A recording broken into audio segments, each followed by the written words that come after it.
Jerome Town Council candidates who appear on the July 21st primary election ballot. And this evening is co-hosted by the Jerome Historical Society. Thank you so much for providing this wonderful facility, and the League of Women Voters of Northern Arizona. My name is Gail Degatti. I'm a member of the League of Women Voters, and I am your moderator for this forum this evening. Just a little background information about the League of Women Voters. We've been around for more than 100 years, not our local league per se, but the organization began when the 19th Amendment was being proposed for ratification, so that was back in 1920, so we've been around a while. And our purpose is to provide advocacy, education, and litigation as it plays a critical role in democracy. We are a grassroots organization, we are nonpartisan, and we firmly believe and act on the belief that voters play a very critical role in democracy. We have been recognized for more than 100 years as a force in molding political leaders, shaping public policy, and promoting informed civic participation. So I want to thank all of you for being here this evening to demonstrate active civic participation. We work to empower voters and defend democracy, and we do not endorse candidates nor support candidates in political parties. That is what makes us nonpartisan. We are political because we're engaged in the work of voting and educating voters, but we are nonpartisan in that we do not endorse candidates. We want to bring you all the information so that you can make an informed decision when you go to vote.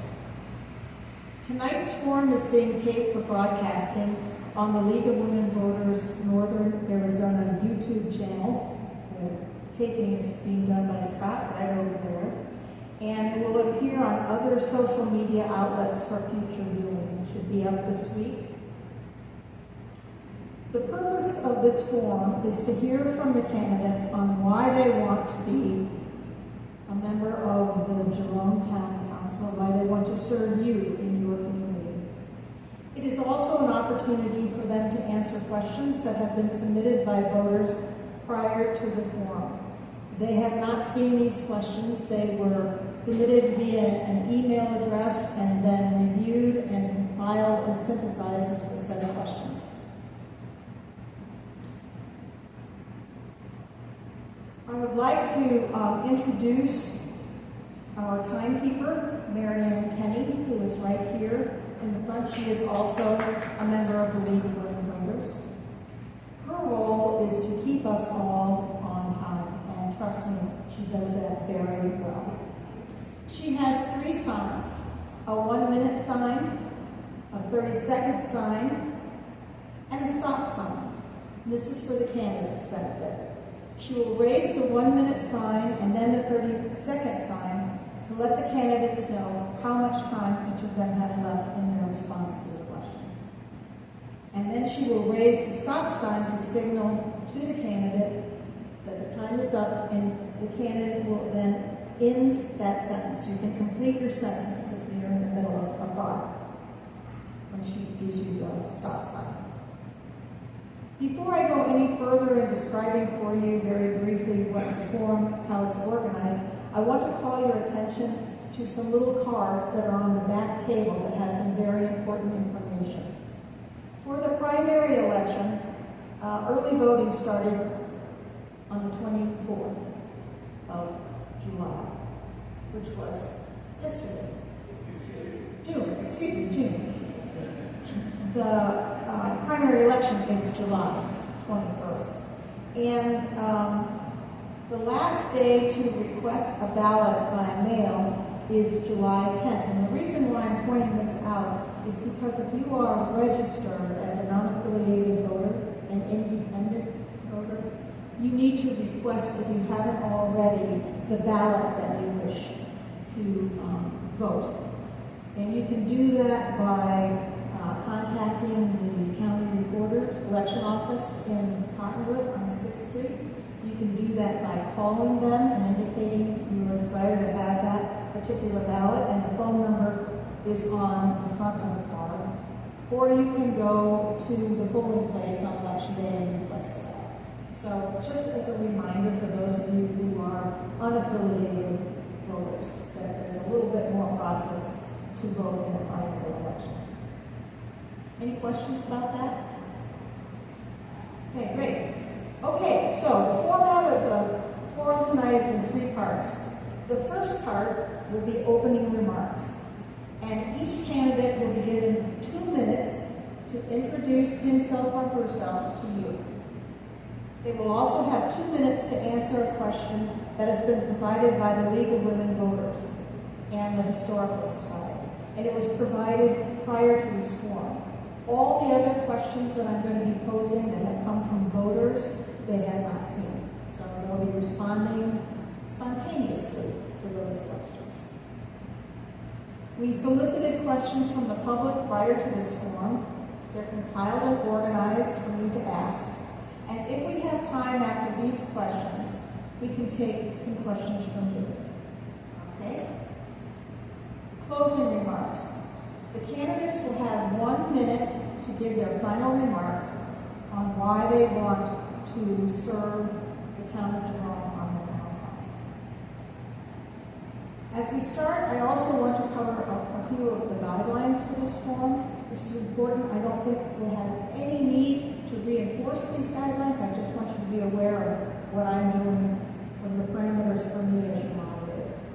So we ask 4 things of the candidates. The first is to be respectful of each other's point of view. The second is to speak your mind freely.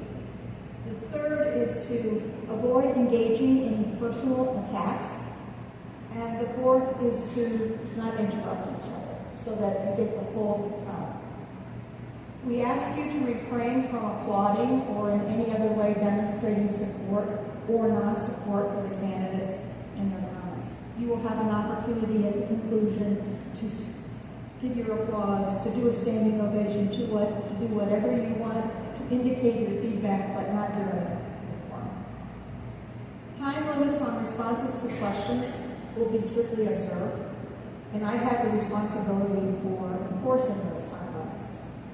If the guidelines are not adhered to by the candidates or not by the audience, I have the prerogative to adjourn the forum. I'm sure I'm never going to have to do that in the great town of Jerome.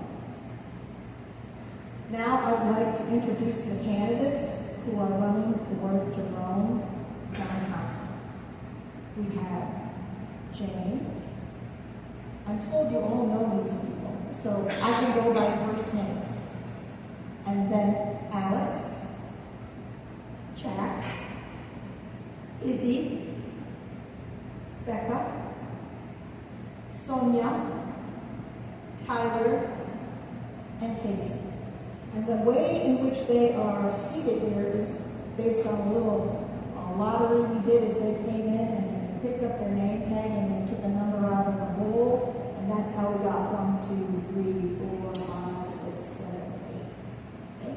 And the way in which I'm going to ask questions is I'll start with 1, first round, and then the second round of questions I'll start with 2, and so on until we come back to 1. Okay?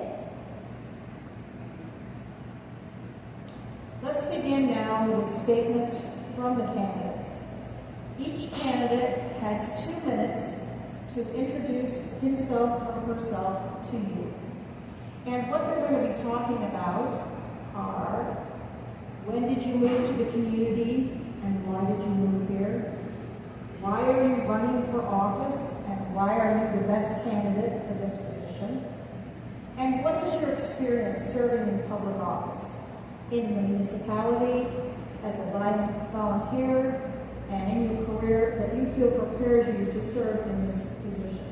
And if you are an incumbent, what was your experience prior to being elected? So, a lot of why questions, whys and whats. And the candidates have received these questions prior to receiving. So, Jane, can you begin?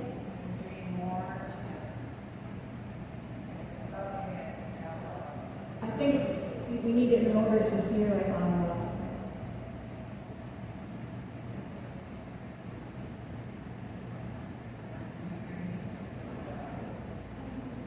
Can you hear me? Yes. Now you can hear me. Okay. I'm a few short months of being here as a resident for 54 years. Okay, does that work? Okay.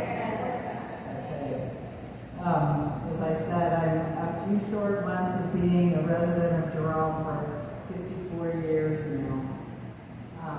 And I'm really glad to see all the people that are running and people taking an interest in being on the council, because we know Jerome needs all the help it can get, right?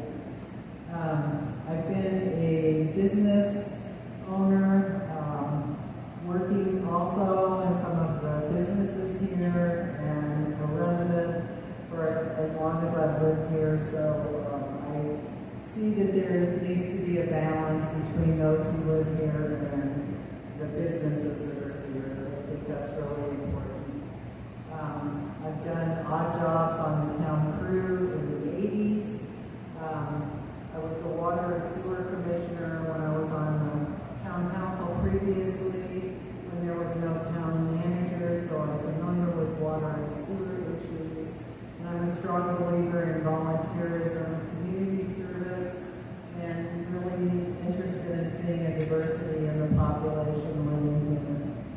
And I hope that it can continue to stay that way. I'd like to see unfinished projects that we've been working on moved along, which is it. Stop for 30 seconds. Oh, okay. Anyway, I'd like to see some of these projects, mainly water and sewer issues, resolved.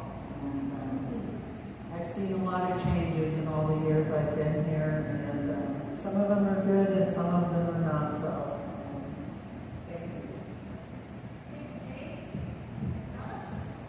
Good evening, everyone. Thank you for coming. I am Christina Barber. I was born in the town of Jerome. It is my home, and I'm grateful to be here. I enjoyed a wonderful childhood in Jerome. Looking back as an adult, I realized just how lucky I actually am to have grown up here. Jerome is a community of friends that care about each other.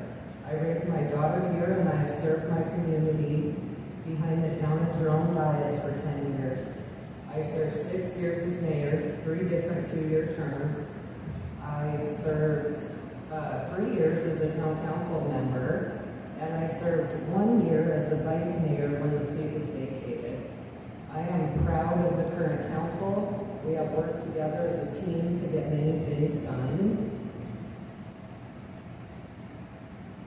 As a team, we analyzed each item with public participation and produced the best decisions to address Jerome's antique infrastructure that desperately needs repair.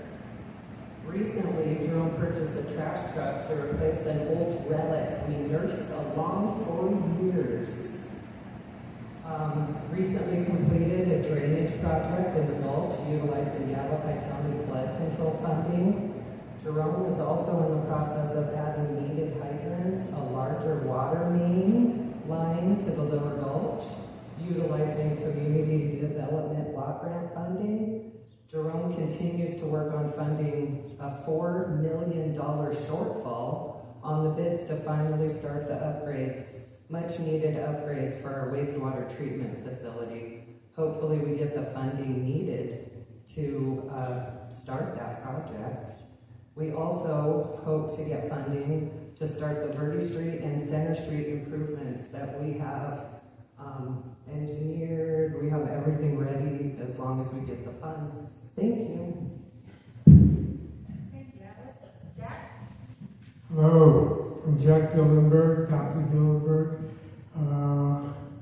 I love being on the town council and doing the work here for years. My wife Jamie and I got married up here. We were up here walking one day, fell in love with the town, found a house for sale, we bought it, and then we got married here. And years ago, we love it. For those of you who don't know me, previously I worked as health director for the state of Arizona. Governor Fife Symington called me and asked me to come see him. I went to see him. I never met him. And he said, "Jack, I heard all about you. I'd like you to be director of the state health department." I wound up having 5,000 employees, $15 million a year budget for 5 years. And I did that in Phoenix. And I wound up doing other work around the world, India, Japan, all over doing public health work. This is my book, You Don't Know Jack. That's me standing in front of my dental office in Nogales, India. Not India. No, what? Jamaica, cool. I lived in Jamaica, I loved it, it was great. I was lucky. I'm lucky to be up here. I love being here. I love having the opportunity to participate and help the community any way I can. Thank you very much for considering having me come back again. It's been a great couple of years for me, and I've got 30 seconds, so hey. Like I said, I've done a lot for the state of Arizona and the United States, being a health director for a long time. I started the first dental school in Arizona, was dean for 10 years, and that worked out to be a great project as well. So I'm honored to have this ability to do the things I've done, and I look forward to continuing to do good things here in Jerome. Thank you very much. Hello everybody, Issam Sharif. So I came from the Midwest, from Ohio, and brought my family here. Kind of a history of how we got here. About 15 years ago, I landed in Arizona for business, learned about the history of Jerome, came up here one day and really kind of got into the vibe, understanding what things were going on, and it really gravitated me here. And every time I would stop into Arizona, I would come back here. I'd have lunch, kind of visit everybody, got to know some people in town. Brought my wife up here one time for one of our anniversaries, and about 10 years ago, she said, could you imagine living up here because of the vibe, the people, and what was happening. Being a creative myself, I became a cog in the machine. I worked for a tech industry, but I'm an artist, and coming to Jerome and starting to draw the energy out of me, that's part of it. But being able to be lucky enough to find a place to live here in Jerome, bring my family, raise my daughter, and get involved. I was asked about 6 months into moving here, if I would be a part of planning and zoning. Why? I'm a part of a business. My job is basically on the West Coast, and I'm a solutions guy. People come to me with their problems, and I uncover different types of fixes and solutions to get them to where they need, whether it be something that is cost effective, whether it's something that has to be expensive based on what they're trying to accomplish. But those are the types of things. I'm a humanist. I love human beings. I'm a community guy. I'm not a politician. When I was asked humbly by some of the residents here to be a part of this, I balked at it for a little while, and then I got involved, unfortunately, when Sage Harvey had to step down for losing her house at the time and moving away. I came in, and then I voted, I got voted in by some pretty wonderful people. I'm glad to be doing this again, and working on trying to find as much funding and help for all of us, affordable housing, all of the infrastructure, to get the town where it needs to be historically, and moving it into the future for another 150 years. That's what I want to do. Thanks. It is so hard to not clap for these people. Can I just say that? Anyways, thank you guys for having me. I am stoked to be here. My name is Becca Miller. I've been visiting for about 10 years. When I was a seasonal with the National Park Service, I spent all my vacation time coming here, and I eventually switched to the Forest Service so I could live here because I fell in love with this place deeply, as most of us did. I love the vibe. I fell in love with the community. Halloween is actually what hooked me. It's just such a lovely place, the history, I could go on. But I know what it means to be a civil servant. I have worked for the federal government for over 12 years in different agencies, and I've worked with federal, state, county, town, and tribal entities throughout my career, and I love policy. I think there's something wrong with me. So I think the juice and the squeeze is in the policy, and I know how to read policy and procedure. I know how to make effective and positive change on the ground through that.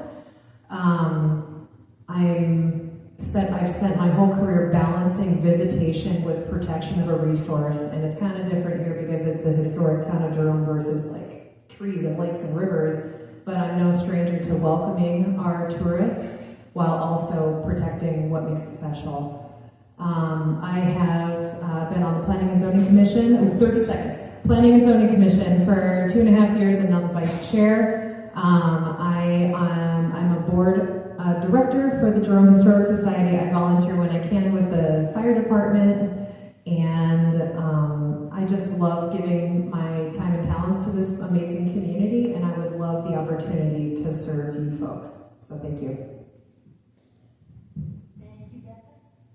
Sonia?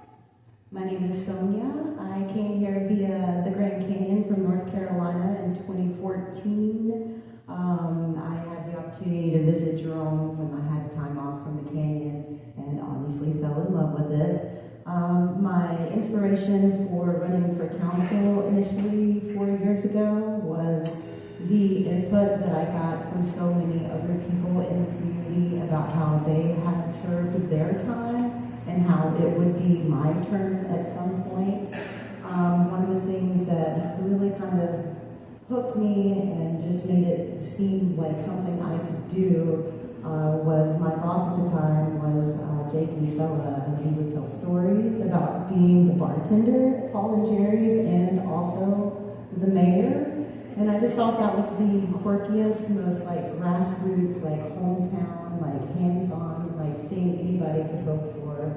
And it gave me a lot of motivation, believing that I could be myself and make a difference. So 4 years later, I am still motivated and committed to do the best I can for the community.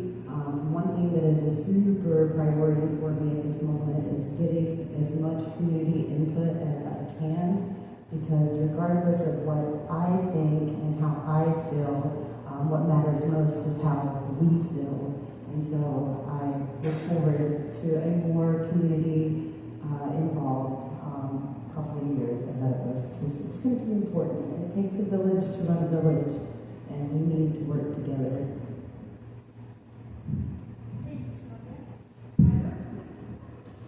Good evening, my name is Tyler Christianson. I was born and raised here in Jerome, with extended family ties in this town going back 5 generations.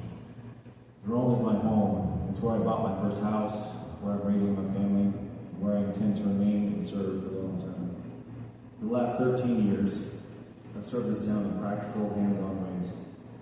I've worked for the town crew, volunteered with the fire department, worked directly with the town's water sources and wastewater facility, and served 7 years on the design review board, including 5 years as chair. That experience has given me a strong, practical understanding of Jerome's systems, its strengths, its vulnerabilities, and the challenges ahead. I understand that Jerome is historic, fragile, unique, and worth protecting.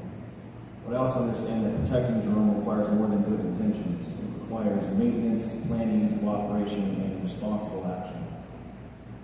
I'm running because I want to help keep Jerome reliable, resilient, functional, independent, and livable. My priorities are a strong infrastructure, neighborly cooperation between staff, leaders, and residents, support for the people who live and work here, and careful preservation of the character that makes Jerome unlike anywhere else. I do not come into this with any motives or personal agendas. I care about this town. I care about my neighbors. I want to see Jerome thrive as a real community, not just today, but for the generations that come after us. I'm available to speak with anyone who wants to talk about Jerome and its future and work ahead. Thank you.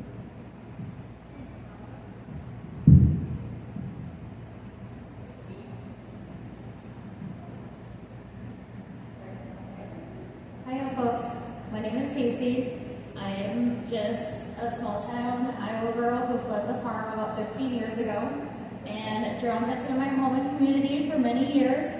I care deeply about preserving what makes our town special.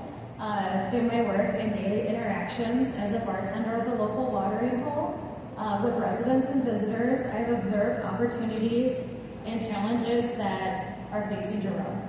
I decided to run for town council because I want to be an active part in protecting our unique character and community and ensuring that Jerome remains a vibrant place to live, work, and visit for generations to come. My goal is to help build a future where Jerome remains creative, historic, welcoming, and community-centered. And a town that honors the past while thoughtfully preparing for its future. I feel this kind of like responsibility after living here for so long because this community has been so welcoming and loving to me, because when I came here, I was just like a wild child in my 20s. I moved here on my 22nd birthday weekend. So now I kind of have like, I feel like it's my turn to like kind of help preserve like this historic and artistic character. And like, I feel like it's important that we have a government and council that listens to its residents. And like, my goal is not necessarily to stop change that's inevitable, but it's to make sure that the change benefits the people of Jerome and that the townspeople are listened to and heard. And if we need to adapt how we communicate and interact with everybody, then we'll do it. Like, whether it's, you know, placing more things that people can access it, like changing the font style, or if we need to voice record everything, or make it more easily digestible for people to understand it. Like, that's what we're here to do, is to serve you guys. Thanks. Thank you, Kacey. Would you be so kind as to pass the microphone back up to Alex, because we're going to start with Alex from the next set of questions. This particular question comes from the League of Women Voters of Northern Arizona, and you each have 2 minutes to respond to this question. What is your vision for your community over the next decade? And how will you balance development with preserving Jerome's history, local character, and quality of life? If you need me at any time to repeat that question, because it's a big one, I'm glad to do it. Alex, would you like to get us started? Yes. I envision the state giving us some relief against vacation rentals. We have a good chance, maybe this legislative session. Jerome has 30 active vacation rentals. Jerome used to have 500 people. We have about 330 that live here now. We're trying to come up with options for residential, like the Hotel Jerome. It needs multi-millions of dollars to get it ready to have people live there.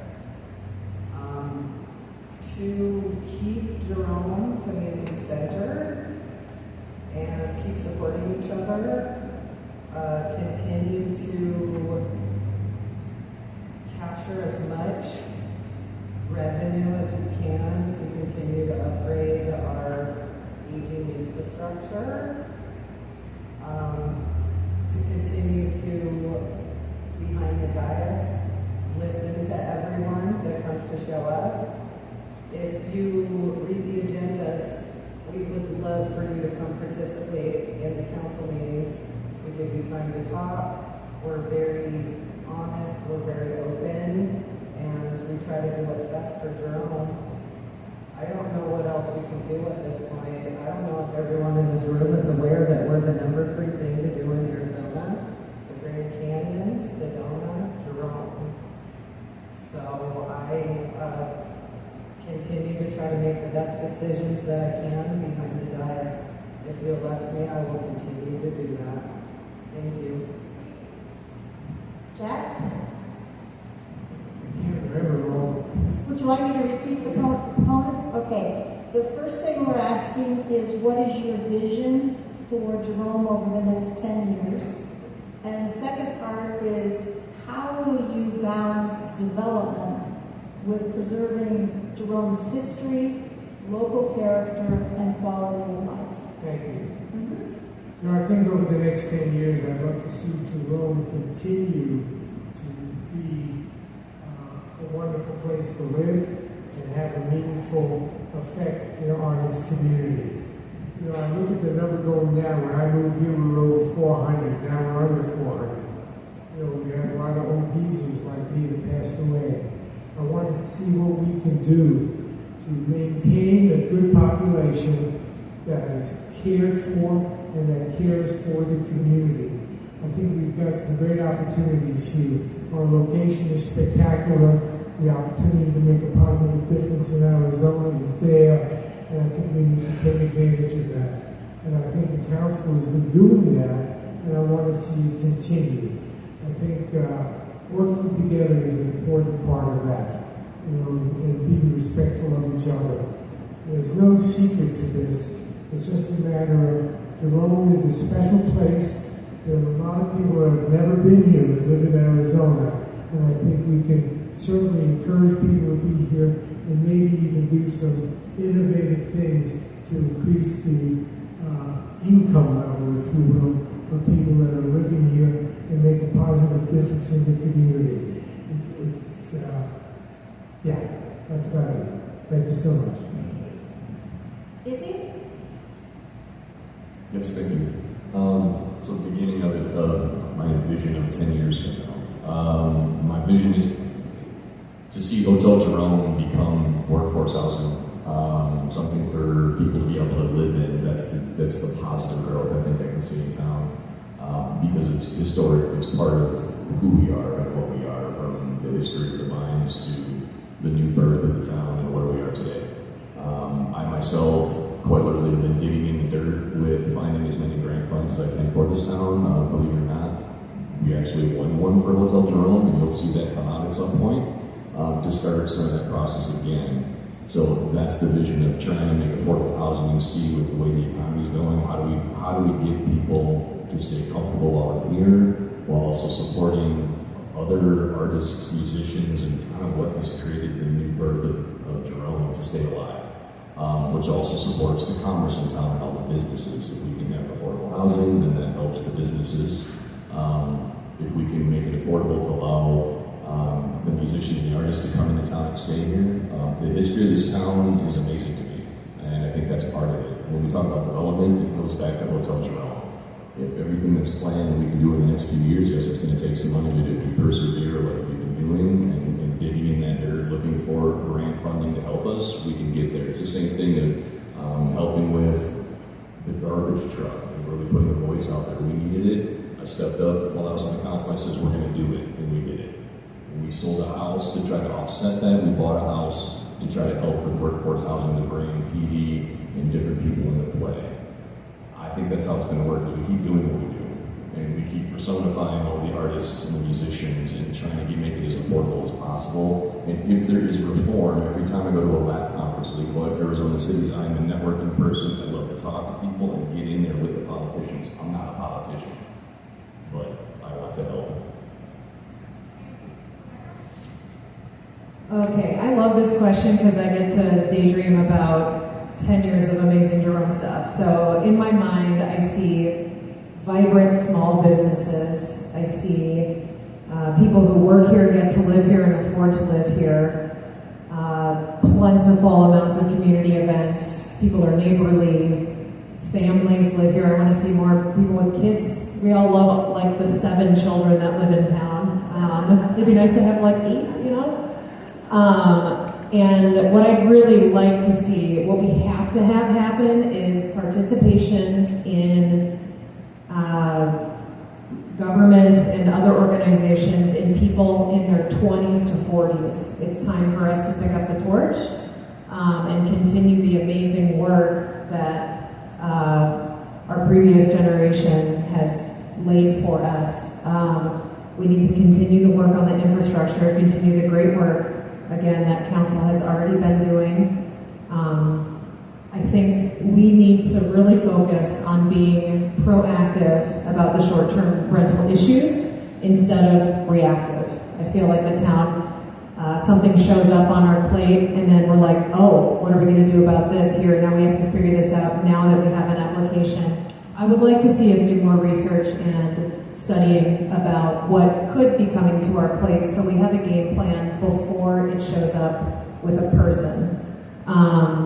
I'd like to see us remain non-commercial, like large entities. If people want to come to Jerome and have McDonald's, I don't want this to be the place. And I think we need to find a good balancing act between welcoming our tourists wholeheartedly and also prioritizing our residents in maybe more ways than what we're able to do right now. So that's my vision. Thank you. Okay, so our history has already been pretty much locked in. The reason that we have our National Historic Landmark status is because Jerome was essentially an untouched example of Western mining in the 1800s. So we earned that, which has benefited us the entire time. One, because of that National Historic Landmark status, it definitely limited the amount of development and mostly development, I would say, like corporate takeover that could have happened between then and now. So we already have our history technically locked in. Our National Historic Landmark designation is super important for that reason, in that it limits how much development can actually occur, because it also will keep ADOT from making 89A 4 lanes through the middle of town. Our local culture and history, I think a lot of us will probably identify a little bit more with like the last 40 to 50 years. The people that showed up in like the 70s and rebuilt it to what we have, which has made it the place that we all want to be. So I definitely want to preserve that and continue that tradition. One of our biggest challenges, SDRs are a thing. There's only so much we can do at the moment until state legislation changes. Yes, we can be proactive in fostering that change, and we can have a clear idea of what we want to do when we are allowed to make that change. These are all conversations that we can have ahead of time. But one of our biggest daily challenges, I think, is really going to be balancing our dependency on visitation and our quality of life for residents. Which, again, brings me to the point that everyone in this room, your opinion and your point of view of that especially is going to be helpful to council and other members of different boards in the very, very near future. Thank you. My vision for Jerome over the next decade is to manage town's evolution with care, competence, and respect for what makes this place irreplaceable. Jerome is going to change. The question is whether that change is managed deliberately or whether we avoid hard decisions until problems become more expensive and more difficult to fix. I believe that preservation and progress are not opposites. In Jerome, real preservation requires maintenance. It means protecting our historic character, but also taking care of the infrastructure that allows residents, families, workers, and local businesses to remain here. I was born and raised in Jerome. I bought my first home here. I'm raising my family here. And I've served this town for many years through the Public Works, the Fire Department, Historical Preservation Board. And through that work, I've learned that Jerome's systems are unique and fragile, historic and essential. Our water and our wastewater systems, the roads, buildings, and the public spaces, these require leadership that understands both the history and the practical realities of keeping a small town functioning. So my vision is simple. Preserve Jerome by strengthening it. That means planning ahead, maintaining what we already have, making responsible infrastructure investments, supporting useful local businesses, and keeping Jerome livable for residents rather than allowing it to become a place where only visitors and short-term rentals can afford to exist. Our town seal says respect for the past, looking to the future. I take that seriously. I do not want Jerome to lose its character. I want Jerome to remain neighborly, family-friendly, historically grounded, and resilient enough that our children can love this town, afford to live here, and serve it.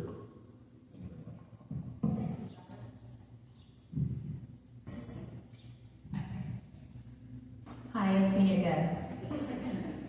My vision for Jerome over the next decade is to strengthen our community while preserving our unique character, history, and sense of place that make our town special. I want Jerome to remain a vibrant and welcoming place where residents can afford to live, local businesses can thrive, artists and musicians can continue contributing to our culture, and visitors can experience the authentic Jerome we so all love.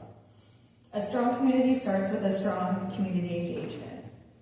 I believe in proactive outreach, transparency, and creating more opportunities for residents to participate in local decision making. The people who live and work here should have a meaningful voice in shaping Jerome's future. Jerome has always been a resilient community. It has reinvented itself several times before, and we can do it again. I believe we can preserve our history, support local businesses, protect our neighborhoods, and ensure people who live and work here have the opportunity, the people who work here have the opportunity to live here. My commitment to this town and to this council, if elected, is to listen, work collaboratively, and to make thoughtful decisions that serve both today's residents and future generations. That's it. Thank you. Would you pass the mic back up so Jane can respond to this question?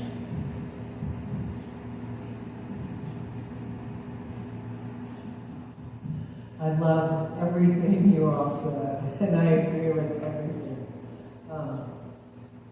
The STR situation has been really bad for this town. I think we have lost a lot of our longtime residents, and I think we need to continue to work with the state to try to get the ability for towns to regulate vacation rentals better. I want to see people be able to live here, work here, enjoy their lives here. And I hear from people in the shop all the time that that's what the visitors like too. That we're so different than all the other communities. And that we're not growing and changing just overnight. And I think our growth rate has been not too bad. We might have a house or two a year built and infill. And so it's not overwhelming to people. People love the fact that we have preserved the houses. I'd like to see fewer houses fall down, and if we can help people to preserve their houses, I think that would be an important thing to do.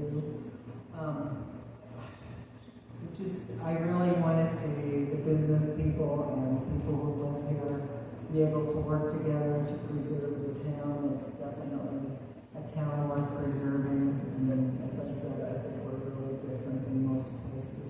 Topography has slowed things down as far as large developments, and I think we're all a creative bunch here, and I think we can all figure it out together how we're going to grow.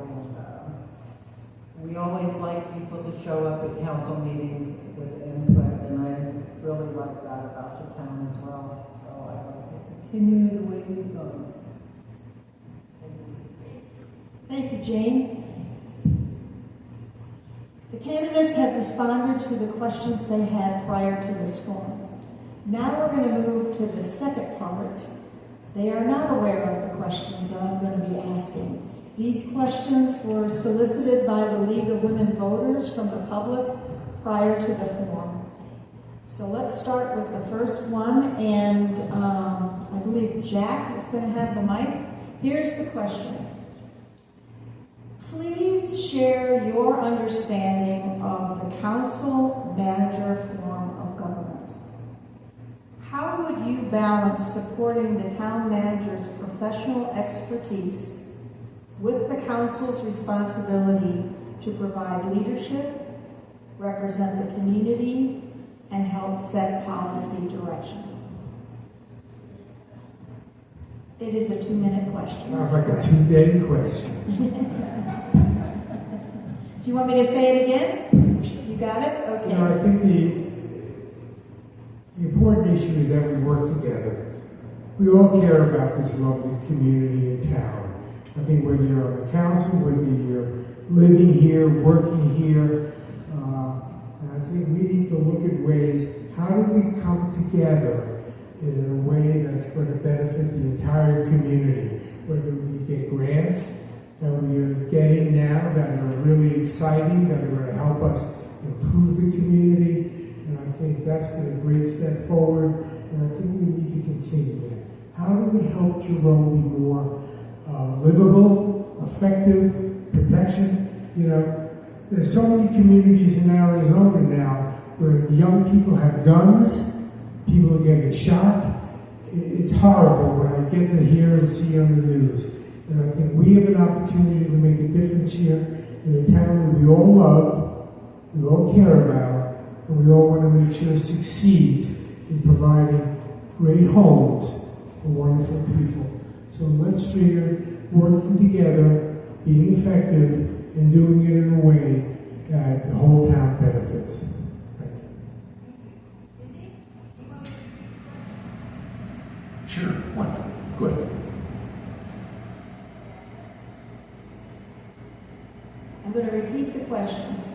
Please share your understanding of the council manager form of government.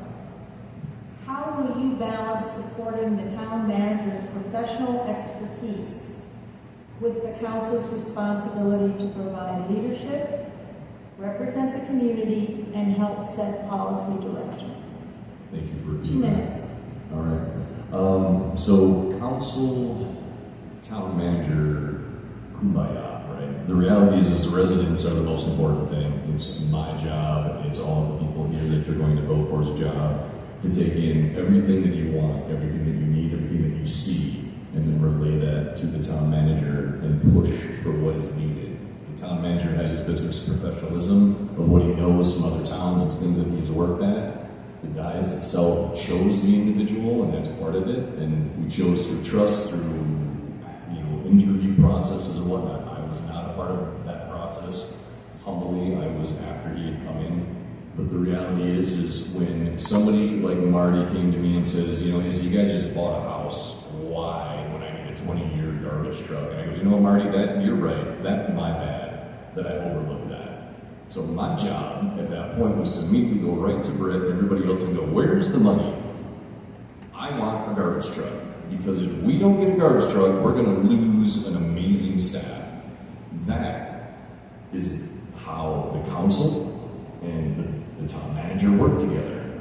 Our job is to listen to all of you, make those informed decisions, and then drive that through the manager to get it done. And if we don't like it, if you don't like it, you shoot flares in the ears right at us and say, hey, we don't see what's going on, we don't see the town manager, we don't see this or that. And it's our job to start scrutinizing and getting that to be more kumbaya. If you have a fear in something, you hired us to try to rectify that, right? And I tell people all the time, if you're on a town crew, fire department, resident, whatever, if you're getting hassled by somebody from the resident, somebody that's even a tourist, call me. Councilman Sharif will come right marching downtown if I'm not there, and literally I will intervene. It's about all of us. We need their funds and we need the tourism, but we need all of you. And when you have a problem or a challenge, then it's our job to go to the town manager and go, hey, we need to do this. Thank you. That's a heck of a question. Somebody in town submitted that? Wow, well thought out. So I view council and town manager, I see that the same way I see being a supervisor. I do not see myself as being in charge. I see myself as the gopher for my staff, and I would apply that the same way if I were elected to town council, where my job is not to be in charge, my job is to support the town members and get their opinions and amplify voices that might not otherwise be amplified. So I also think that the relationship between the town manager and council is designed to hold each other accountable and to work collaboratively, obviously.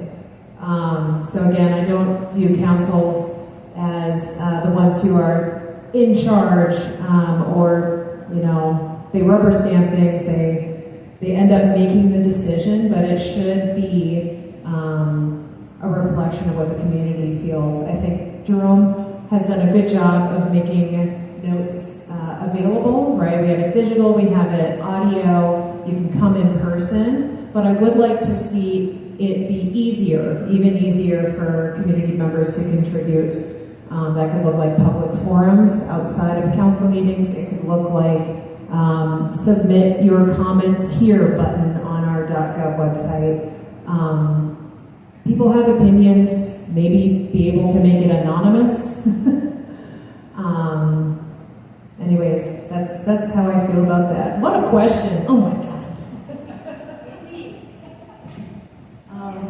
So my idea, the council and manager, and what I see relationship is we set the priorities. We as council have the opportunity every budget season to prioritize different major projects and what we would like to see done, which we prioritize based on feedback from the community. So it's council's responsibility essentially to be the liaison, in my opinion, between the residents and the paid town staff, the ones that can actually get the paperwork done.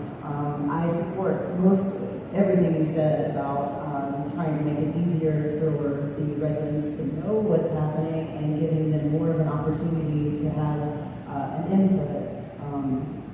Sometimes I've heard that folks will reach out to the town manager about something and not necessarily get the response that they feel like they deserve. And my suggestion to them is come to council.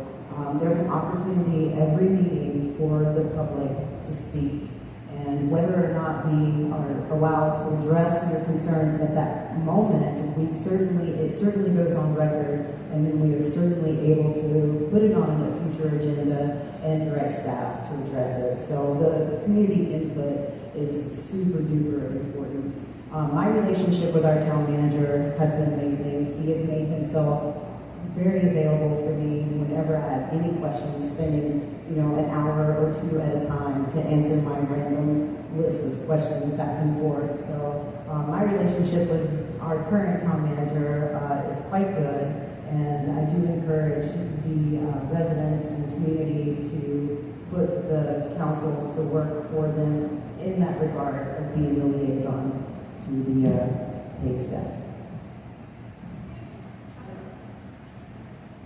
My experience with staff here in town is through the Design Review Board.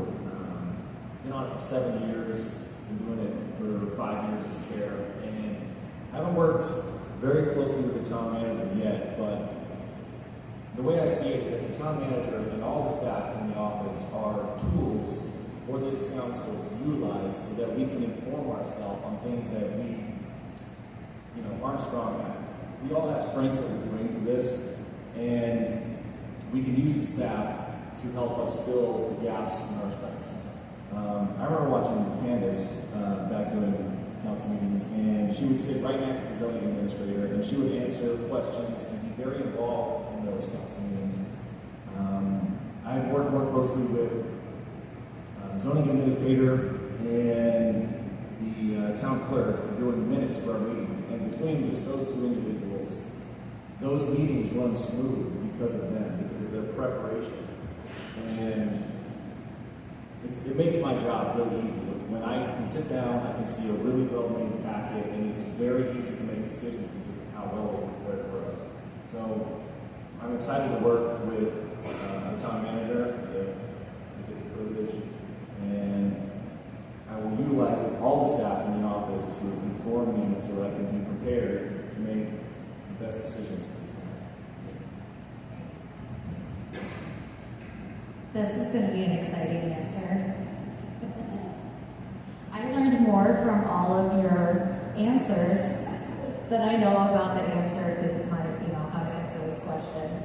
I am so new to government and learning about things, so I will have to get back to you. What I've observed with town council meetings is that there is a lot of communication between the town manager and council. But I'm humble enough to not make anything up or to cherry pick all of their answers. So, to be continued.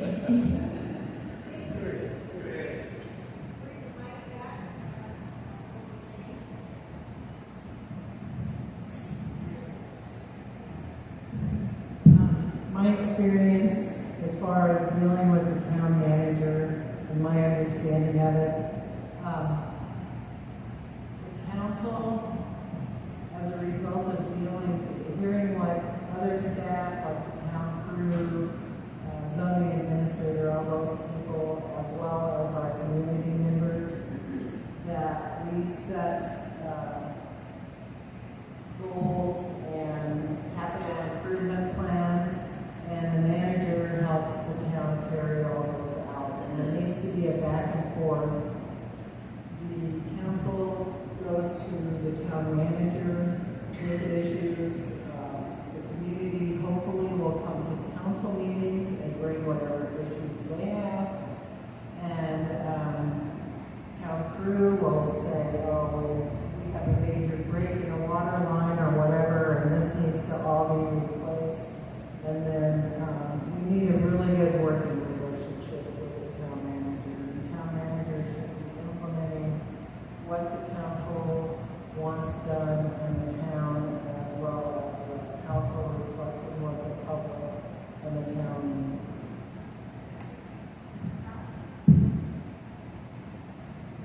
Jerome has a council manager form of government. The council makes decisions behind the dais. The manager sets the agenda. We also have things on our agenda from the petitions from the public that was brought up. When there is a petition from the public, we cannot discuss it fully, but we can put it on our next meeting as an item. We are absolutely allowed to respond to criticism. So there's certain things that have to happen that the manager puts in the agenda. If we have anything, everyone behind the dais is aware that if we want something put on there, we bring it to Brett and it comes on our agenda. We are allowed to talk to department heads. We can't do direction. We're supposed to go through the town manager. So council manager form of government, the manager we usually hire, he fires. So I have faith that Brett is a able manager. He has really been doing great with the grant funding. And again, if anyone has anything on their minds, you can email us, you can call us, you can come, do a petition from the public. We also have budget meetings, many budget meetings. Those are things that set what we're going to do the next year as far as priorities. Thank you. Thank you. Would you pass the mic to Izzy? Because the next portion of questions is kind of like a lightning round. You have 1 minute to respond to this question, so when you see the stop, pass the mic to the next person and we'll just keep going, okay? I won't have to interrupt with next turn, okay? Are you ready? Sounds good, right? Okay, here's the first one. How should the town address long-term water reliability and conservation? Water is life. So paying attention to everything that is water and monitoring it is the most important thing in the world. We are a small town, we have a small crew, so any type of tools, tricks of the trade that we have or we can learn is honestly most important. Protecting the water is most important. Not talking about it other than we have it and not letting people know where it's at. And to be honest with you, the reality of that water, and that's like, when I say that, I'm like outwardly to like other towns and cities, we don't really explain to them where the water's coming from because we protect it. And that's the reality of it. We have a mountain that is serving us, and as long as we take care of it and we don't spoil the waters and dump thousands of gallons down the mountain, and we preserve and conserve, we have a long time ahead of us. But I think we have to just be mindful of that. Thank you. Am I answering the same question? Okay. So I think the town moved in a good direction with the very controversial water meters. I think it's good to know exactly how much water we're using and at which locations, not for policing purposes, but just to have data. I believe that government decisions should be driven by hard data, because we all have big emotions and we can make not the best decisions if we're following our emotions versus like hard black and white stuff. So first I want to say I appreciate that work that the council did in that direction. Also, I think it'd be really cool to educate the public on where our water comes from and what we're concerned about, what the water table looks like. I learned a lot, honestly. Tyler did a video, and you work in water. I learned a lot from listening to him, and I think everybody in town would probably turn the water, oh shit, stop, oh. I get to finish my sentence, right? I think people might turn the water off when they're brushing their teeth if they know how valuable and special our water is. Sorry for cussing. Okay, if I remember correctly, it's long-term water reliability and conservation. Long-term water reliability, we do have prioritized in the very near future major repairs to our major water lines, which would be the two that come directly into town. That's going to be super beneficial in our reliability aspect. We also have sort of prioritized in the future possibly wells and extra storage tanks, which will give us more water. So we're working on fixing lines that are in desperate repair that feed the town, and we are actively thinking about storage options and increasing our capacity to do so. Water in Jerome it's extremely unique. It's not like any other town in the country. We don't have a normal water table like, for example, Phoenix or Tucson. When they draw water out of the ground, they're capturing water that is thousands of years old. And when they use it all up, it's going to take thousands of years for it to be rebuilt in those aquifers. For us, it's different. So water conservation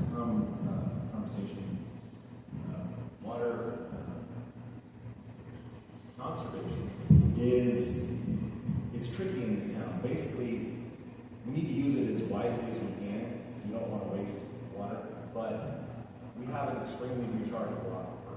We get good snow and good rain in 1 year, we fill our aquifer back up. But it needs to be preserved. That's the key thing. For us, conservation is protection of the watershed. We need to protect Venus Mountain, we need to protect Woodchute Mountain. We need to make sure that take care of it.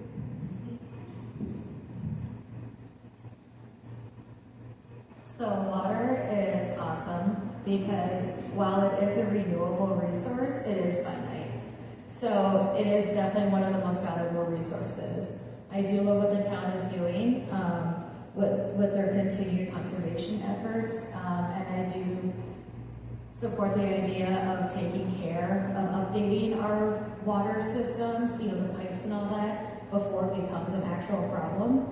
Because we need to plan responsibility for our future needs and always support the future infrastructure improvements. Because wastewater get hotter, baby.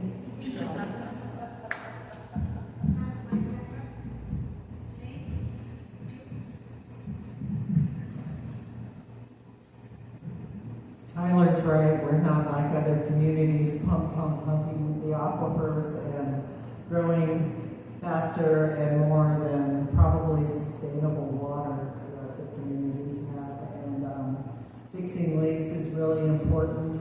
And I remember a long time ago, we used to just look at if the overflow was running or not, and know whether we had enough water or not. And when it wasn't running, everybody would run around town, don't water anything, stop taking showers, whatever, don't wash your car because we don't have enough water. And we need to be mindful of large water user businesses coming into town, I think, in some manner. And if we continue to not have snowpack on the mountain, I think we're going to have to worry about our water source being less than it has been. And we're already seeing that in some instances. Jerome's water system is different than anywhere else. We use gravity-fed spring water. According to the water hydrologist, I thought she said our water was between 200 and 50 years old. So I don't know how quickly it fills back up, but we hope it always does. We do water conservation strategies when it gets hot to try to, keep as much as we can in town. We have vast amounts of water lines. We have different infrastructure repairs that are in the pipeline that I really hope we can get done in this next couple of years. So smart water meters, helping to protect your neighbor from your water pipes flooding their house out. I do believe we're doing all we can to protect our water system. And again, it's different than anywhere else in Arizona, maybe the whole U.S. Thank you. I think you heard everything we could say. You know, we're doing a lot about the water issue. We're doing good. It's getting better. And I think it's important. The good news is people are paying attention that water is important. We just don't ignore what's going on. And we pay attention to it, make sure it's safe, make sure it's working, and we're doing it. And it seems really good. We've heard it from everyone. And I think for all of you that are here, this is something you have to contemplate and consider to continue, that we maintain the direction we're going in as best we can and getting more funding when it's available. Thank you. Becca, you get the mic for the first response on the next one. 1 minute. What role should the town play in addressing affordable housing? Okay, 1 minute? 1 minute. Okay.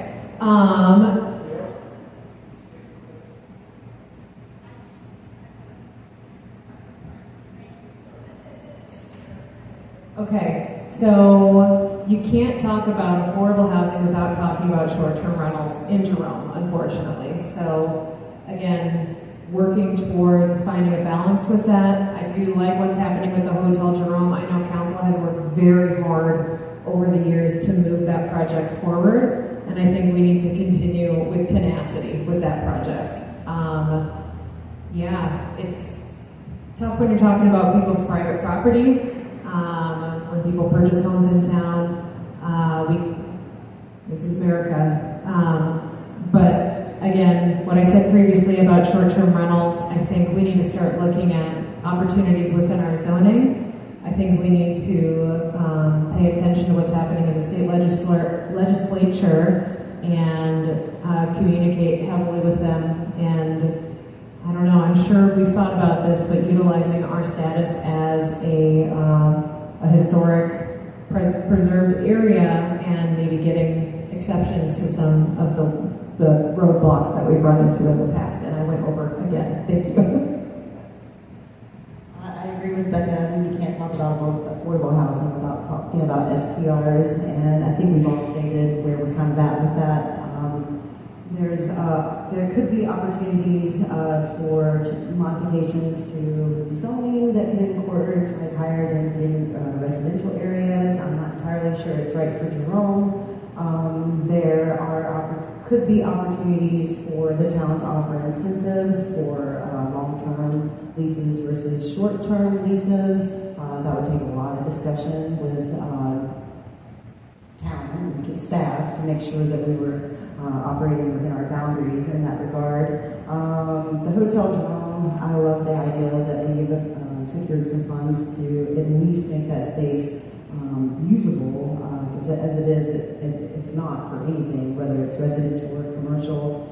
As that project continues to move forward, I think it would be prudent to consider the best use for that space.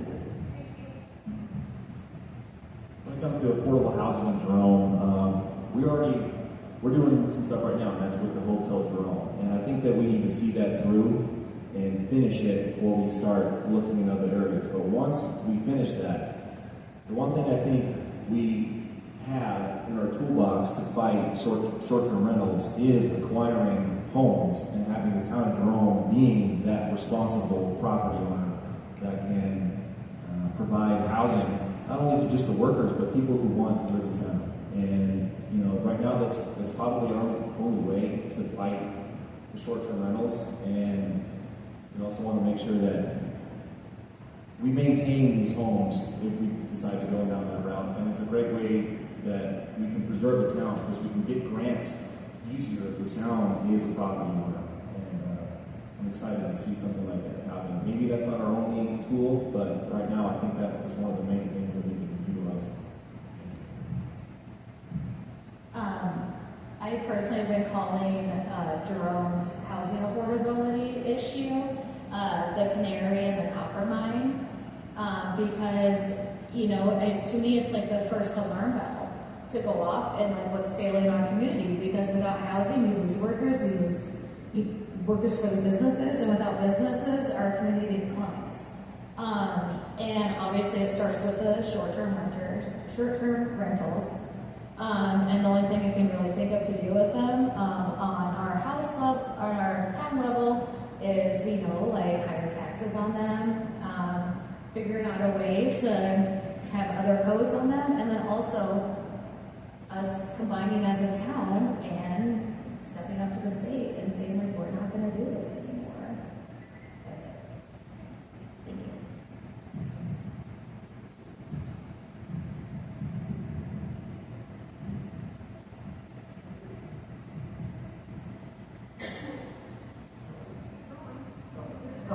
Okay, good. STRs for sure. We need to keep working with the state to try to find ways to regulate them better. And I think that restoring the Hotel Jerome and having housing in there would be an ideal situation, not having the town necessarily as managing it, but having the town own it, so that's about the only way that they can control rents. And I think I'd love to get a bunch of people together from town to come up with some creative ways to deal with this situation as well. Perhaps having some of the houses that are falling down and empty, help to fix them up as rentals, maybe incentives for people to do that. And it's something we really need to do to keep people here. It's great to have people who work here in town, live here in town, and not having to drive up and down the hill.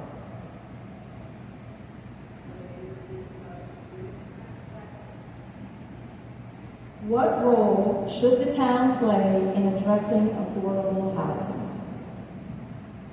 Is there affordable housing left in Arizona? Is there affordable housing in the Verde Valley? Since 2019, the price of houses in the Verde Valley have risen by 60%. I think the viable option would be the Hotel Jerome.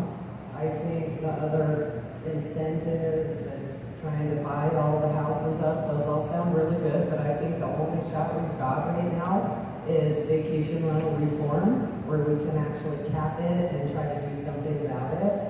If you have a vacation rental next to you that will get shut down if they get 30 violations in a year, we can help each other by getting rid of a few of them. I just think at this point it is a really hard fight. I did hear that the price of houses are going to go down in the next year, so fingers crossed that that'll happen. But anyone that moved here and bought a $500,000 house is probably not going to be able to move out and sell it for that much. Thank you. Well, I think that's it. That's low price housing is a critical issue. I think we have to be able to maintain the housing, and I just don't want to see the housing go to investors outside the state of Arizona that are just going to try to make money. I think we need to do better than that, and we can, and we're doing it in small cases. And I think there's some opportunities for us as a group to see what strategies can we put in place to have good housing, good pricing, and good value for the people who live here.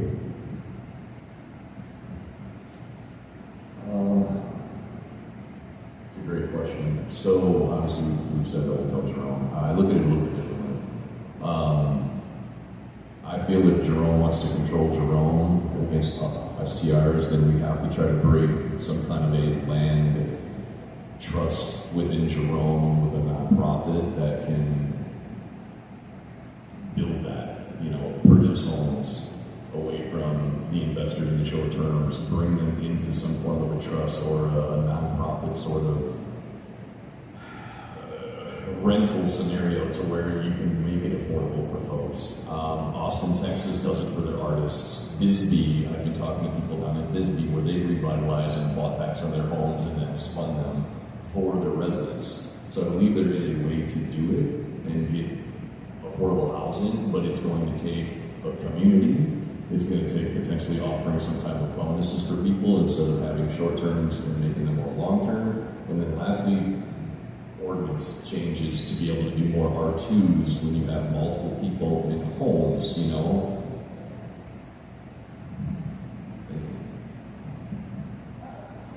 Okay, Sonia, next question. You've touched on some of the things already, talking about water and affordable housing. So this is a long question. I'd be happy to read it twice if necessary. We have seen a growing trend at the state level to disempower local governments and tie their hands regarding things like short-term rentals, local zoning, local revenues, affordable housing, and more. What do you feel are the best strategies to address this trend going forward? 1 minute. This is still the lightning round. Do you want me to say it again, or you got it? One more time. One more time. We have seen a growing trend at the state level to disempower local governments and tie their hands regarding things like short-term rentals, local zoning, local revenues, affordable housing, and more. What do you feel are the best strategies to address this trend going forward? Okay, so we've talked pretty extensively about the short-term rental issue that we're all dealing with. I think it's important as far as states trying to regulate the revenues and how communities spend them. We need to make sure that the home rule stays active in our community. We have tools like the League of Arizona Cities and Towns. They pass resolutions every year with municipalities' best interests at heart. Most of them do concern these talking points. So a council member's presence in those forums can be helpful with in an organization that actually has a little bit more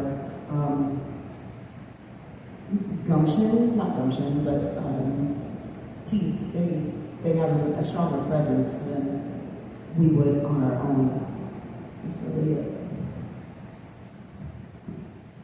I think we can accomplish this on multiple fronts. There's the leadership that can be the figurehead at the state level for, other events, whatever it takes to get the word out there that we don't agree with this kind of thing. They can try and tie our hands, but we can always adapt. We just have to be creative. Instead of getting mad and feeling like we're stuck, we can just be creative. This is a creative community. And another thing that we can do at our local level is have a strong community that puts the vibe out there that we don't want short-term rentals. We don't want private investors to come in here. We want our community to be tight-knit.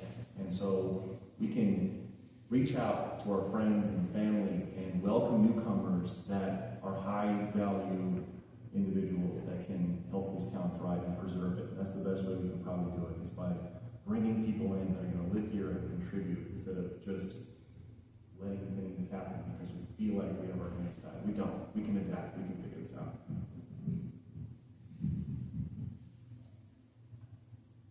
Okay, so my understanding of Jerome is that we are a town of intellectuals, innovators, and rebels.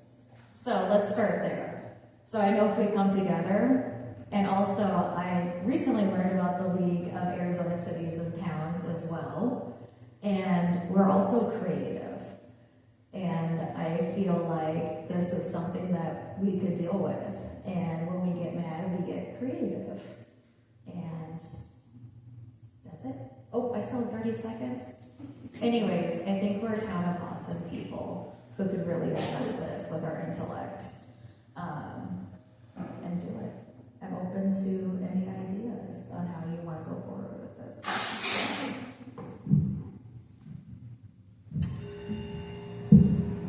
Do I need to repeat the question, or you got it? You got it. Okay. this happen in the state legislature, as well as around the country for quite a few years and getting worse. That local control is being taken away.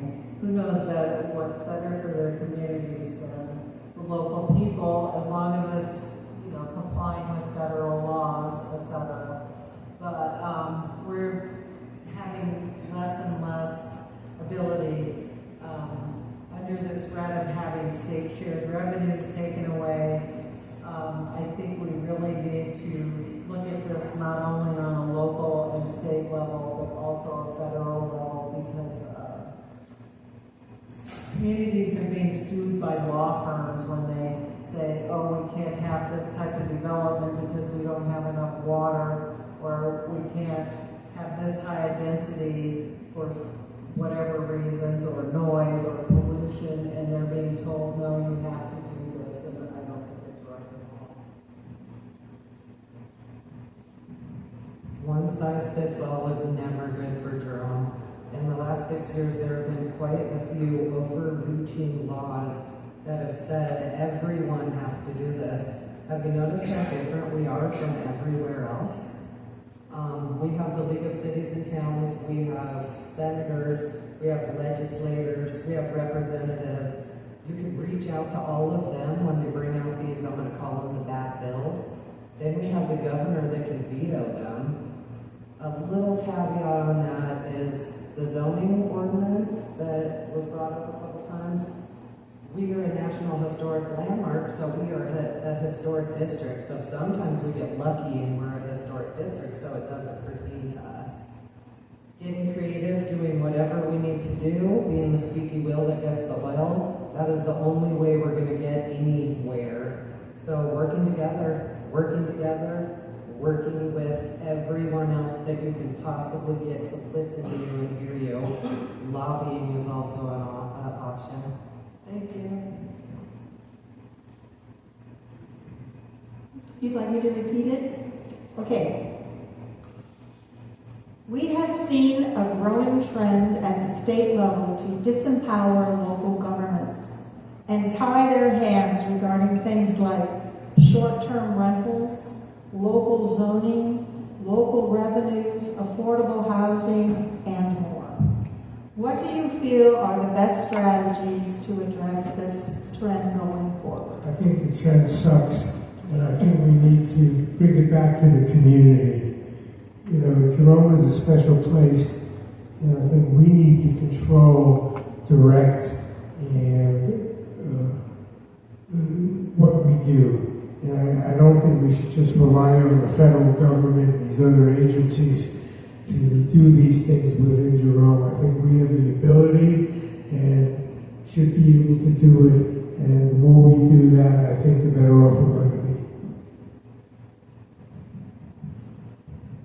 So if I'm re-elected to be as a council member, I'm going to actually continue doing what I'm doing. So when I went to the LAC conference and it was popped up last year, I requested that we had a short-term rental conversation. Scott from down the hill in Sedona was on that panel. He actually called me up. I grabbed the microphone and I spun around on the Airbnb guy and talked to the entire community behind me. He says, what does it take to have businesses? Community. Who has community? Families. And so on and so forth. The reality is this, we need to go and partner with all the small towns like ourselves, and the reality is one voice against the government, straight up. The states don't care about us.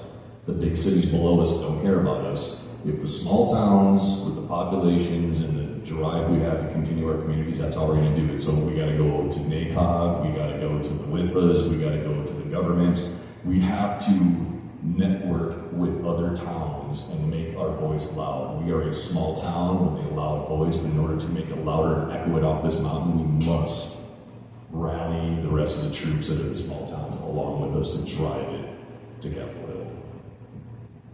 Yeah, I love what I've been hearing. I think working with other communities in similar situations and utilizing organizations like we've been talking about is super important. Being the squeaky wheel.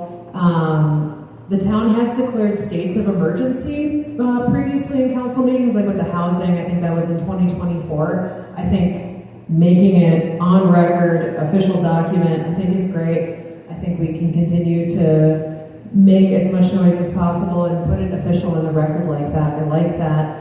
I also think a huge part of this, I'm paying attention to you this time, I'm not going to mess I think educating the community on what they can do and breaking down complex policies into easily digestible formats for the general public is massive. Letting the people understand these complex policies, where the rub is coming from, and what to do about it is our responsibility as your local government to give that to you.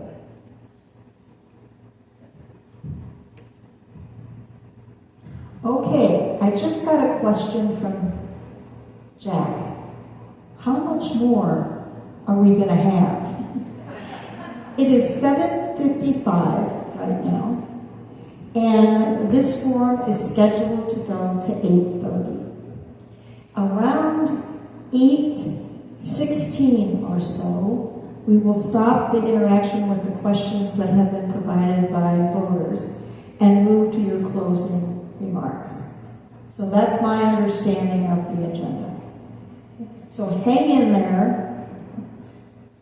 We have about 15 minutes before we're going to shift gears. Okay? And there's a lot of questions from the voters, so we won't get to all the questions. I'll do one more 1-minute version, and then we're going to shift to a couple of questions that are a minute and a half, and then we will move to closing remarks. Okay? Okay, here's a 1-minute question, and we're starting with Tyler. What infrastructure improvements should be the town's highest priorities over the next 5 years? Highest priorities. Highest priorities would be the infrastructure that we don't see. So storage tanks that are out of our site, water lines outside of town limits that are out of our site. These are the areas that get neglected the most. And this is what drove me to be involved in the town in the first place. About 10 years ago, I learned that we were falling behind the state of our infrastructure that we're on. And I took it upon myself to go out there and fix it. I spent probably about $150,000 and done maybe 30 projects that all came in on the budget, and took those springs from being in a neglected state and brought them back to something that I can be proud of. And I know that the water is safe, clean, and I'm proud of the work that I've done out there. We need to continue doing that. We also need to continue making sure that our system in town stays intact with our pressure, regulating valves, and we need more storage. That's another way we can conserve water.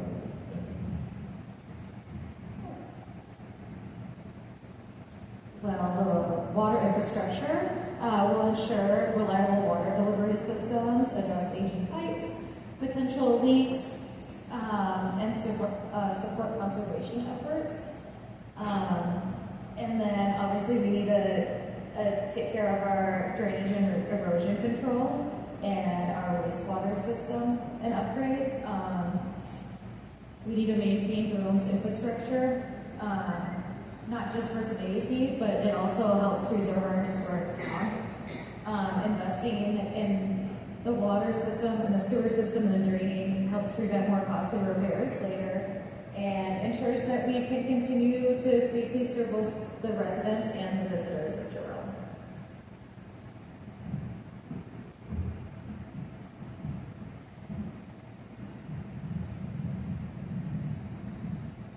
Absolutely, our water infrastructure, because if we don't have enough water, we don't really have a town, we don't have a fire department, we can't protect history, so water infrastructure is absolutely number one.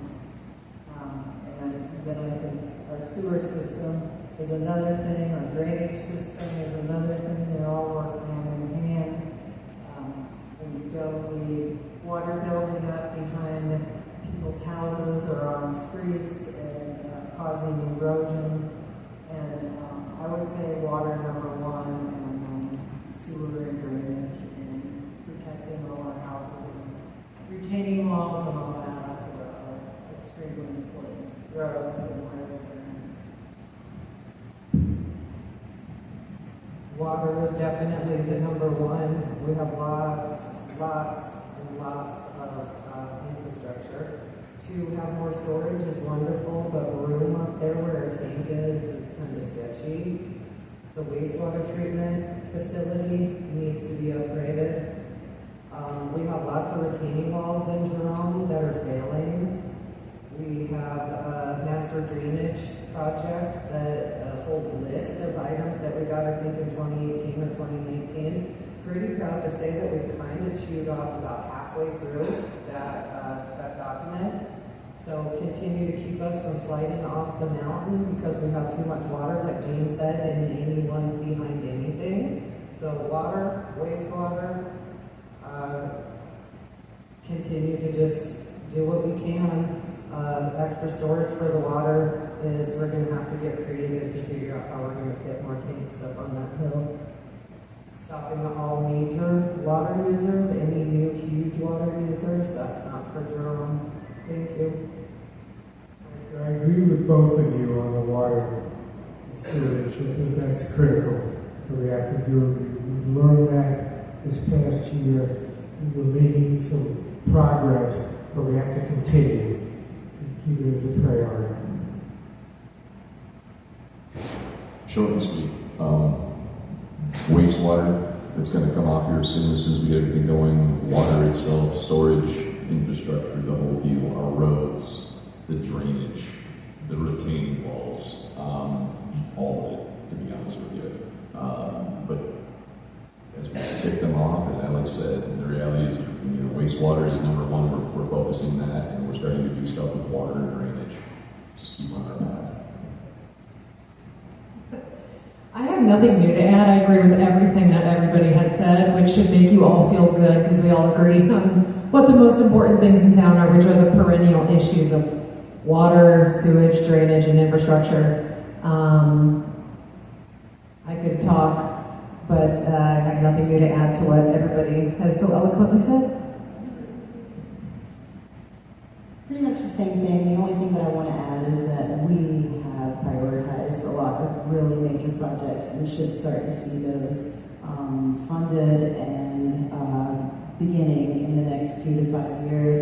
Some of them include the wastewater treatment plant, the Clark Street, School Street regulators, Verde Avenue construction. Not only are we looking to repave Verde Avenue and Center Avenue, but all of the utility, all the water lines underneath are going to be replaced. All this stuff has been prioritized and funding is being sought.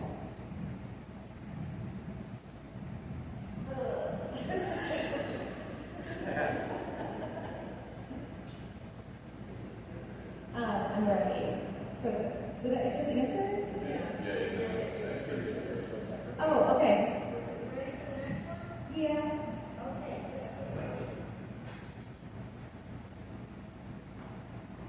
What improvements would you support regarding traffic, parking, or pedestrian safety? Ooh. I'm sorry, 1 minute? What would you support regarding traffic, parking, or pedestrian safety?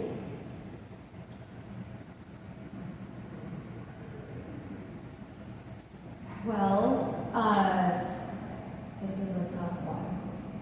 Because where else are we going to put another parking lot? So maybe encourage more people to utilize the 300 level. Maybe we allocate some funds to double up our shuttle service, and for their crosswalks, have specific crosswalk stations that are clearly painted and also yield for pedestrians. So either visitors or residents don't get frustrated with tourists just crossing the streets, but then also provides a safe way for them to cross the streets. And then I don't know how to keep visitors from taking photos in the streets, but that's okay.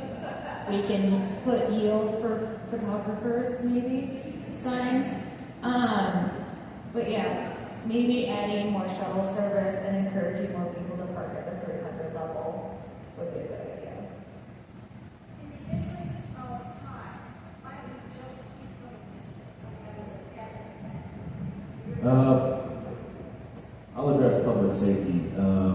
feel like we're at capacity when it comes to parking, which is it's probably a good thing for us. I don't know if we want to keep expanding parking. I feel like Jerome gets pretty crowded on a daily basis as it is. So it's a good throttle for the amount of people that come into town. But for public safety, I would address sidewalks. And this is a tricky one because we have historic sidewalks that we all love. We love the way they look. We love the black slag that is in them. But they're falling apart. And we have to find a happy medium where we restore these sidewalks, or when we put in brand new ones, we make them feel like they belong in Jerome and not just a regular piece of cement sidewalk. They have to be special. They have to, match the character of the town. We can't fake historic stuff, but we have to make these things unique. So that's my opinion. Sidewalks are important. I trek pretty often, even though I walk the same sidewalks all the time. As far as safety of pedestrian traffic, we have such a weird little intersection right there in the middle of town. Like people that want to cross the street from, the opposite side where the steps and stairs are, there's not like a direct line to the corner, so it gets a little wonky there. It's 89A. Any additional crosswalks or signage, you're going to have to go through them. So I've imagined and envisioned kind of like the way Clarkdale does, where they just have like the lines that are painted and it causes everybody to like slow down, even though it's not an official like stop or crosswalk. I think that would be helpful because it would give people a chance to pause right before they turn left down the road the wrong way. But again, that's ADOT, so there's a lot of effort that has to go into getting ADOT to help. Yeah, I think we're all thinking about that intersection right in front of the Spirit Room. We've all been sitting in there and like, oh, look at what this person's doing. Making a crosswalk there more obvious, encouraging people to cross towards the museum and then across instead of crossing right into an area that has no sidewalk. It's kind of just the road. So making things more clear, more obvious. I know sign blindness is a thing, so when we add more signs, people are just not going to read anything. So being thoughtful about how we communicate that is important. And I agree with Kacey's sentiment about bolstering our shuttle program. And, let's paint the shuttles. Let's have the artists in town paint the shuttles and make them super obvious and pretty. And, funnel more money into that program so people use it, expand the days that we're offering this service. Those are my thoughts. If I'm re-elected, I'm going to continue working with NACON, trying to get more funding for more shuttle services, for more people, for better vehicles, more vehicles, that type of thing. I believe it or not, I was in a meeting with ADOT the other day supporting our town, and I'm here to tell you they're actually looking at putting a crosswalk across 89A, whether we like it or we don't. But as far as public safety is concerned, that is a conversation right there, so that they're already in their minds. I kind of barked at them about painting. Why do we get left behind? We spend our tax money, and we need to have the crosswalk from my museum to the Spirit Room taken care of, and the things being painted in the signs. Manicuring the roads and the pull-off points and adding signage, because we all need to go somewhere, and yet we got tourists Instagramming, and it's like, it's 50, not 20. So I think really just becoming the voice and being more peaceful and getting with ADOT and the NACOGs of the world to help us with those things. I agree. I think we have to continue increasing our efforts with the safety piece, for the walking, driving, to parking. And the more we have an opportunity to do that, the better off we'll be. Can you repeat the question, please?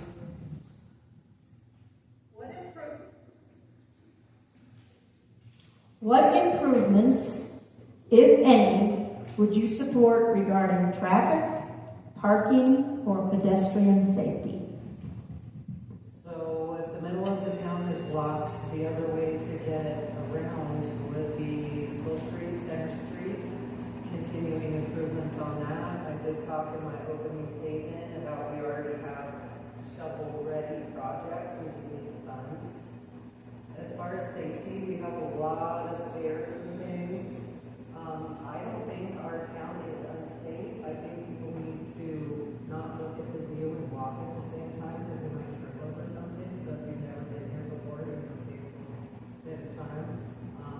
It is hard to get work on any crosswalks because that is a state highway and they dictate what we can and cannot do. It would be really nice to see them put some money into this highway and fix all our potholes and things. So continue to push the state. Her funds were stripped as much money as we can get to fix these streets. I won't even touch on all the residential streets that didn't work. So funding the shuttle longer is something we've all talked about. Thank you. I believe the town has talked to ADOT before, and in order to have a crosswalk on the highway, you have to have visibility, and I cannot remember how many feet it is, but there's only one spot that you can actually have a legal crosswalk, and I think it is by the mine museum. Because if you can't see both ways, you can't legally put a crosswalk on the highway. So having the pedestrians realize they're on a state highway is a good thing, and that the entire highway isn't a sidewalk. And also having people that are on the state highway driving through slow down and keep an eye out for people walking. And having the shuttle run more often, I would like to see that, and park out at the 300 level when it's busy in town. However we do that, I'd really like to see that happen. I will share with you that your voters write lots of really good, meaty, substantive questions. There are 8 more that voters have submitted. So if you haven't heard your question addressed tonight, trust me, it's here. We don't have time for 8 more questions. So I'm going to use the moderator's prerogative to pick one to close the lightning round and then move to your closing statements. So here's the question. Each have 1 minute. What principles guide your decision-making regarding the town budget and spending priorities? What ideas do you have to increase revenues for the town of Jerome? Jane, we'll start with you. I just answered the last one. I started Alex. Increasing town revenues, oh boy. I know everybody hates the paid parking, but that's helped us a lot. Do I hear boos and hisses out there?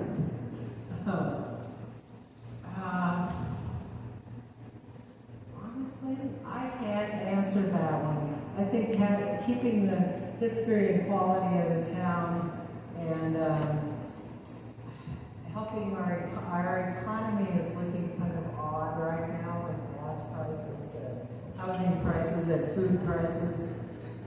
I think one of the things I like to do is look long and hard and do a lot of research. And I think everybody's trying as hard as they can right now.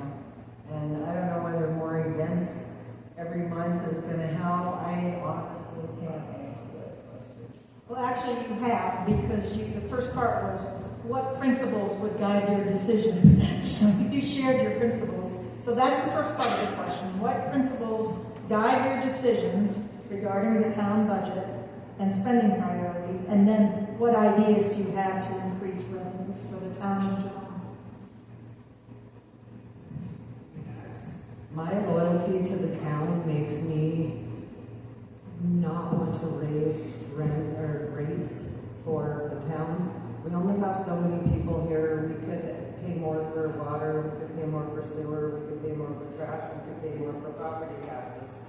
Or we can just raise our parking rates and let the tourists help us out, the 2 million tourists. So I am all for having the 2 million tourists help us out and keep your rates low. As far as principles, that's just good principles of caring about your community. So again, I have said it in the public meetings and I will continue to say it. I would raise the parking fees before I would be okay with raising any of the rates. Thank you. I agree 100%. I think parking is the area where we can increase revenue and not tax, if you will, residents, but the people that do come to our town. I think you're 100% right. I agree. Parking, I was in favor for raising it. Everywhere else parking is expensive. We live in town. It's not parking for us necessarily. So it's for the tourists to come in. I think, again, if I get reelected, I'm going to keep driving back home to the state on looking at other means of taxation towards the tourism. There are other taxes that are actually happening on the East Coast that doesn't happen in the West Coast, or at least in Arizona. I've listened in those meetings to the legislators, enjoy the fact that we're kind of conservative and the Wild West. They look at the East, but they just kind of deny it. And the reality is if we could tax tourism more, then we could survive better. And there's not a reason who we are and having the money come out of our pocket. But right now, that's it. PD. Have the PD start trolling up and down the mountain. If you got slow drivers, pull them over, give them a ticket. That's money in our pocket. You want to raise the ticket prices when you give somebody a ticket? Give them a ticket price. You know, honestly, the money comes from fire department doing their things outside of here and helping out. That brings money in. PD's the same way, where they go out and get tickets and they do their patrols and make that money, and then we tax the taxes. Thank you.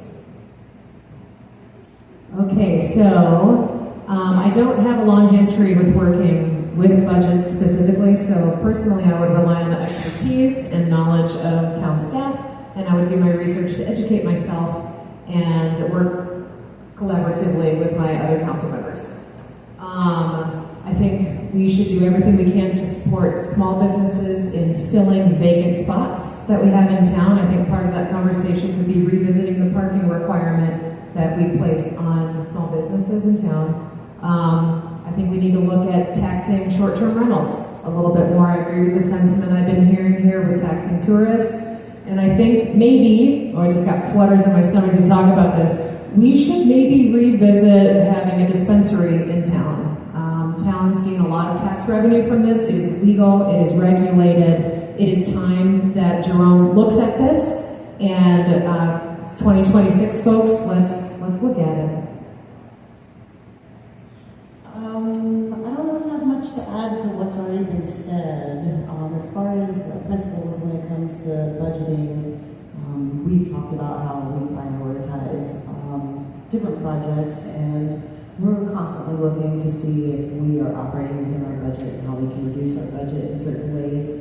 It's just, money management or, priority management in terms of that. And then generating extra revenue, it's a tough one. The parking is the easy thing, there's no doubt about that.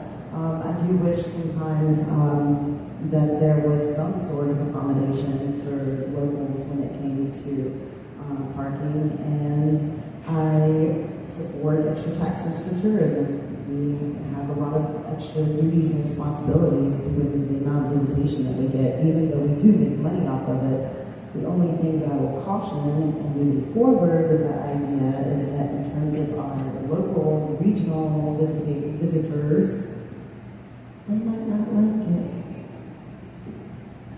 I think we need to ask for help incessantly. For example, the town saved hundreds of thousands of dollars by getting a grant for new water meters. That made our water system more resilient, and it saved us that money. We can ask for help in all kinds of ways. And anytime we get big help like that, it saves us for the small stuff, so that our small town budget can manage, the routine stuff without any issues. We can pay our staff, we can pay our bills, but we need to ask for help. We need to be loud, we need to be consistent, and we need to leverage just how special our town is. We're a National Historic Landmark. That means a lot. And there are people out there in this country that are willing to help us out, but we have to go out there and we have to help. I totally support the grant thing. I don't know a lot about the budget and the financial responsibility yet, but I will if elected on the council. I definitely support revisiting the dispo. because weed tourism is a huge thing. Let's be real. It would generate so much business and tax revenue for us. But also, one thing, does Jerome promote itself as a year-round destination? Because I have a lot of people come to the bar and say, we never heard of Jerome. Someone told us to come to Jerome. Are we promoting ourselves? Or are we like, you should know about us, just come here? Because I hear a lot of people say, I did not know this was here. And yeah, are we promoting ourselves enough? And then maybe that will definitely bring in more revenue. So maybe just an idea. Thank you. Before we go to closing statements, so that the last thing you hear is from the candidates and not from me, I want to thank the candidates and all of you for your very attentive participation in this evening's forum. Please remember that Election Day is July 21st, and if you need to get your ballot because you're an unaffiliated voter, an independent voter, please take care of that soon. We're now going to turn to the closing statements from the candidates. Each candidate has 1 minute, and because we went this way to start with opening remarks, we're going to do the reverse and start with Kacey. 1 minute. As a longtime bartender and now manager at one of the many iconic businesses in town, I work with the public daily and know how town decisions affect residents, workers, and small businesses as well as visitors. I prioritize inclusion, community, and the arts. My career has taught me how to listen to people, solve problems, and build relationships within the community. I value collaboration and transparency, and I use logic in my decision making. I believe in balancing economic vitality with preservation of Jerome's historic character, and supporting local residents in making decisions that reflect the needs and voices of the community as a whole. And I appreciate everyone being here tonight and taking the opportunity just to listen to what I have to say. Thank you. Thank you to everyone who came tonight, and thank you to the League of Women Voters for hosting this forum. I'm running for town council because I care deeply about Jerome. And because I believe this town needs practical, informed, and long-term leadership. I was born and raised here. I'm raising my family here, and I've served this town through public works, the fire department, the design review board. My background in water, wastewater, and infrastructure gives me direct experience with some of the most important challenges facing the room. My commitment is simple. I will show up prepared. I will listen, I will work cooperatively, and I will make decisions based on what is best for the long-term health of the town. Jerome deserves leadership that respects its history, maintains what we have, plans responsibly for the future, and keeps this town livable for residents, families, workers, and local businesses. I'm asking for your vote so I can continue serving Jerome at a larger role. Well, if elected, if chosen to volunteer for the town council, once again, it will be my third term.